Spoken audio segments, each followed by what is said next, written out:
6. Kang Senghui of Jianchu Monastery in Jianye, under the kingdom of Wu Wei dynasty Ji Qian. Kang Senghui's family was originally from Sogdiana but lived in India for several generations. His father moved to Jiaoji for business. In his teens, he lost his parents and then joined the monastic order after the mourning period. With great aspirations, he was strict with himself, noble, knowledgeable, generous, and made earnest efforts to learn.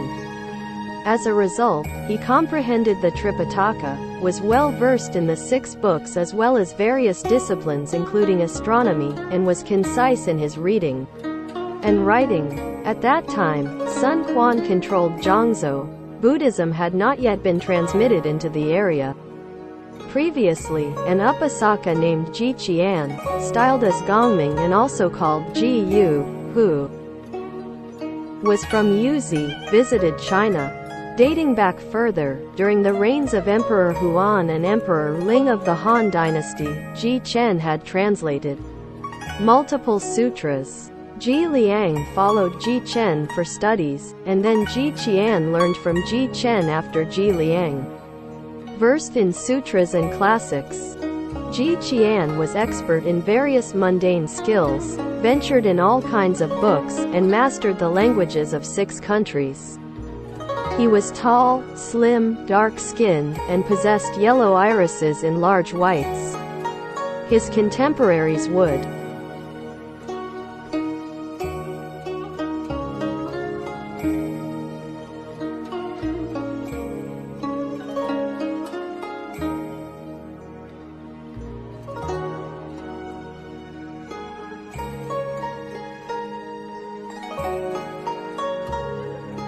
say, Ji Qian has yellow-colored eyes and is thin in stature, yet he is an intelligent and resourceful person.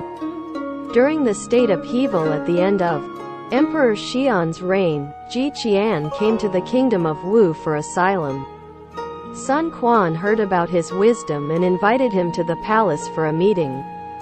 Being pleased with the Buddhist, Sun Quan appointed Ji Qian as Boshi I and tutor of the prince.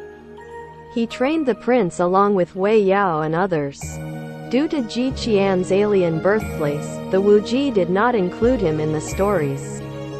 Ji Qian thought to himself that Buddhism started to spread, but most of the scriptures were still in Sanskrit. Since he had familiarized with various dialects, Ji Qian collected different versions and translated them into Chinese. Between the first year of the Wangwu period and the Jianxing period of the Wu government, he translated 49 scriptures, including the Vimalakirti Nirdesa Sutra, the Mahaparinirvana Sutra, the Dharmapada, and the Sutra of the Buddha's previous life. The Buddha's teachings were profoundly grasped and interpreted, and his translation was elegant and precise. In addition, he composed a 3-section Buddhist song titled The Chant of Bodhisattva's Joint Sentences based on the Sutra of the Meditation on the Buddha of Immeasurable Life and the medium Varian Nidana. He also annotated the sutra on fathoming the origin of birth and death. At that time, Buddhism had just spread into the kingdom of Wu, but the cultivation was incomprehensive. Kang Senghui would promote the Dharma and construct monasteries and stupas in the Jiangzhou area. He then traveled eastwards and came to Jianye in the 10th year of the Qiwu period of the kingdom of Wu. Upon arrival, he built thatched cottages, erected Buddha figures, and preached the Dharma. It was first time that people saw a sramana in the Wu area. They only observed his appearance without knowing the teachings and suspected that he was some kind of poser. An official reported to Sun Quan, "A barbarian who claimed himself as a sramana entered into our territory. His behavior and dress are unusual. We should investigate it." Sun Quan said, "In the old days, Emperor Ming of the Han dynasty dreamed of a deity called Buddha. Is this religion the same as that deity's?" Thus, he summoned Kang Senghui and asked about the purpose and efficacy of Buddhism. Kang Senghui replied, After the Buddha had entered nirvana, over 1,000 years flew away. The relics of the Buddha are still shining without boundaries. King Asoka built 84,000 stupas to honor the Buddha's sariras, so as to transmit his teachings. Sun Quan thought this was merely a boast and then told Kang Senghui, "If you can bring a sarira, I will build a stupa for it, otherwise you will be punished by the law." The latter asked for 7 days to arrange it and told his followers, "This is the moment to decide the rise or decline of the Dharma. If we are not wholeheartedly pious, where should we go then?"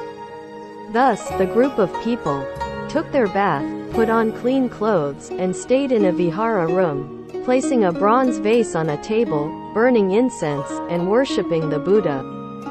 7 days passed, yet they obtained nothing. Requesting to extend another 7 days, they still received nothing. Sun Quan saw this as a hoax but specially approved an additional 7 days when Kang Senghui applied for another extension. Kang Senghui told his disciples and Dharma friends, Confucius used to say, "Since King Wen of the Zhou dynasty died, the classics henceforth depend on me. The Dharma miracle should occur, we, however, do not respond to it. In this case, we do not need to be punished by the law, we should await it until our death." The evening of the 21st day, they still saw nothing and were terrified. At dawn, a clink in the vase was heard.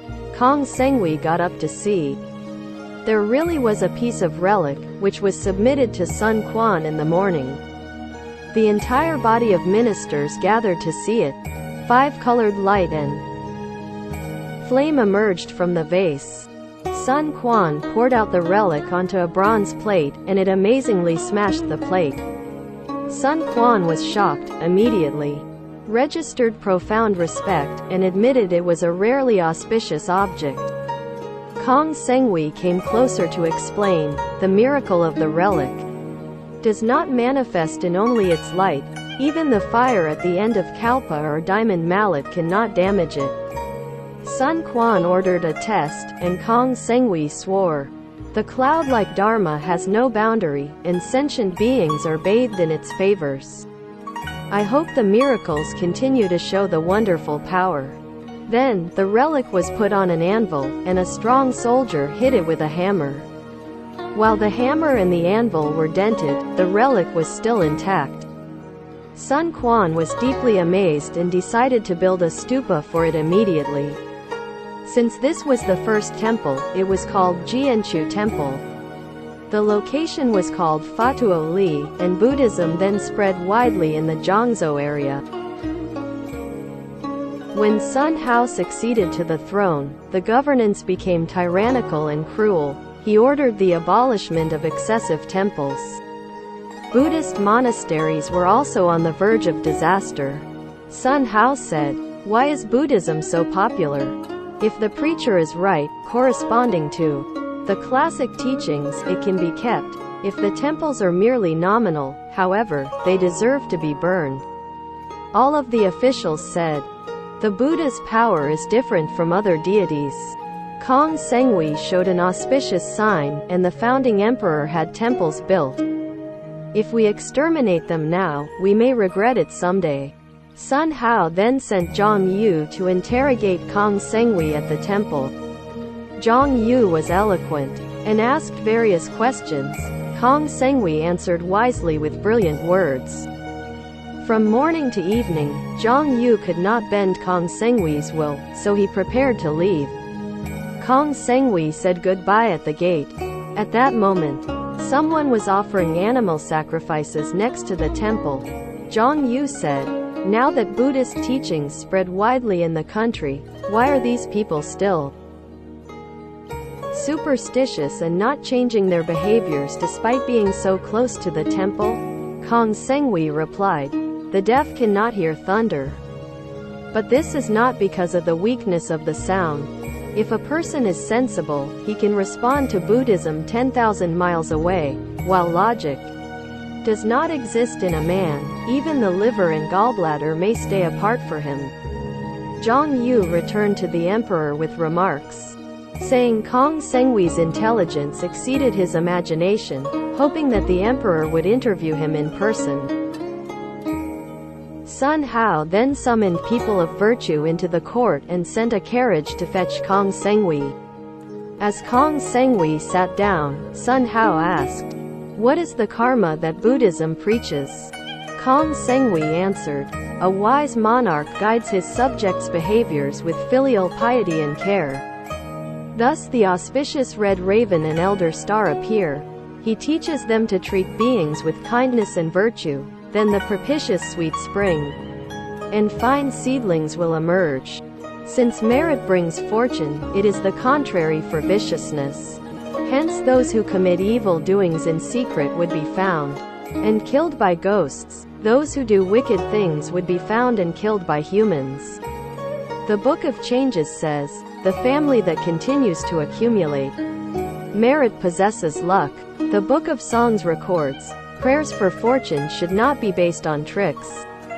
Although these are Confucius words, Buddhist teachings stress them as well. Sun Hao said, "In this case, Duke Zhou and Confucius have made it clear. Why would we need Buddhism?" Kang Senghui replied, "What Duke Zhou and Confucius told us shows some immediate facts. As for Buddhism, it covers extremely subtle details. Thus, the wrongdoers will suffer in hell for very long time, while people accumulating merits will live happily in heaven forever." Giving such examples to clearly encourage and forbid different deeds, is it not great? Sun Hao could not refute his claims at that moment. After hearing the true Dharma, Sun Hao did not change due to his evil imprint. Later, he ordered a squad of guards to remodel the garden in the rear palace. A few-foot-high golden statue was unearthed and was given to Sun Hao. He put it in a filthy place, poured feces on it, and laughed together with his officials about their mischief. Right away, his entire body was swollen, his genitals hurting the most. He cried bitterly. The official of Taishi performed divination and told the emperor that this was due to the offense against the great deity. Even sacrifices and prayers at the ancestral temple of imperial family would not help. A maid who venerated the Buddha bowed and said, "Your Majesty, would you go to a Buddhist temple for benediction?"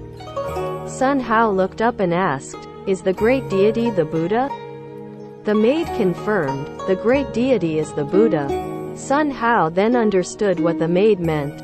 The maid carried the statue into the hall and placed it respectfully, using fragrant hot water to wash it several dozens of times and burning incense to repent.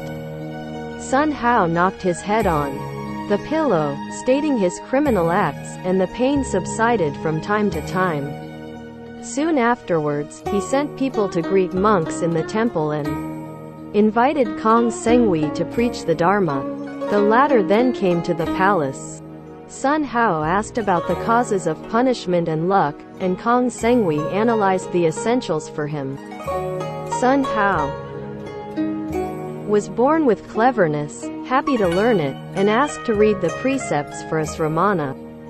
Considering the confidentiality of the precepts, Kang Senghui did not think it was right to show him. Then he presented the 135 vows in the Sutra of the Primary Activities of the Bodhisattvas, which was divided into 250 acts. While walking, standing, sitting, and lying down, the mind should care for sentient beings. Sun Hao perceived the kindness presented by Kang Senghui, and his own meritorious aspiration arose, then asking to take the 5 precepts. In 10 days, his disease was cured. In response, he had the temple of Kang Senghui renovated and ordered his imperial relatives to follow Buddhism. Kang Senghui thus preached the Dharma in the Wu area. Since Sun Hao's attribute was brutal, he could not understand subtle meanings, so Kang Senghui only used the karma principle to cultivate his mind. In the 4th month of the 4th year of the Tianjin period of Wu, Sun Hao surrendered to the Jin Empire. In the 9th month of the lunar calendar, Kang Senghui fell ill and passed away. It was the first year of the Taikang period of Emperor Wu in the Jin dynasty. During the years of the Xianhe period under Emperor Cheng's reign in the Jin dynasty, Su Jun initiated a rebellion and burned the stupa Kang Senghui built. He Chong, an official of Sikong, rebuilt it. Zhao Yu, the general of Pingxi, did not believe in the Dharma and despised the three jewels. He entered the temple and told the monks, "I have heard that this stupa illuminates from time to time, but considered it baseless nonsense because I would never believe it. If I cannot see the glow with my own eyes, then I will not be convinced." Immediately, the stupa shimmered in 5 colors and illuminated the halls of the temple. Zhao Yu was frightened and had goosebumps, starting to believe and revere the Buddha. He built a smaller stupa to the east of the temple, owing to the supreme power of the Buddha and Kang Senghui's efforts. Zhao Yu also made an image of Kang Senghui, which is still popular today. Sun Zhou made a eulogy saying, "Kang Senghui is aloof from fame and gain, has meritorious qualities, not attached to secular desires, and achieved great aspirations. In the darkness, he inspired many minds and dispelled countless evil doings. His cultivation was extraordinary, and his accomplishment was outstanding." Some records note that the one who ordered for the relic to be hit was not Sun Quan but Sun Hao. When Sun Hao intended to destroy the temple, the officials advised, Kang Senghui received the auspiciousness, and the founding emperor established the temple. I thus think the relic event should be presented at the time of Sun Quan. Whereupon, some records read, Sun Quan experienced the miracle of the relic at Wu Palace. Yet the test of the relic may have occurred during Sun Hao's reign.